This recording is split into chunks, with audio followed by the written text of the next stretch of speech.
நண்பர்கள் அனைவருக்கும் வணக்கம். இன்னைக்கு நம்ம இந்த வீடியோல தமிழகத்தில் நாளை மீண்டும் பல மாவட்டங்களில் கனமழை என்ற தகவல் வெளியாகியுள்ளது. ஸோ அதை பத்தி தான் இப்ப நம்ம பார்க்க போறோம். ஆகஸ்ட் 13ஆம் தேதியான நாளை வடமேற்கு மற்றும் அதனை ஒட்டியுள்ள மத்திய மேற்கு வங்கக்கடல் பகுதிகளில் ஒரு காற்றழுத்த தாழ்வு பகுதி உருவாகக்கூடும்.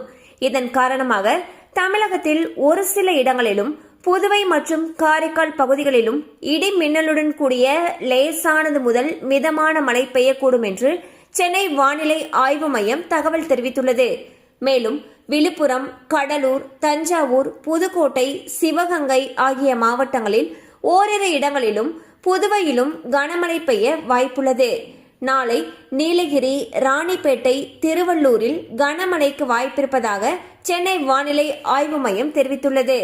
ஸோ வந்து பார்த்தீங்கன்னா தமிழகத்தில் மீண்டும் பல மாவட்டங்களில் கனமழைக்கு வாய்ப்பு இருப்பதாக வானிலை ஆய்வு மையம் அறிவிச்சிருக்காங்க. ஸோ மழை அதிகமாக பெய்யும் பட்சத்தில் அந்த பகுதிகளில் இருக்கக்கூடிய பள்ளி கல்லூரிகளுக்கு விடுமுறை விடப்படுவதற்கான வாய்ப்புகள் அதிக அளவில் இருக்கு.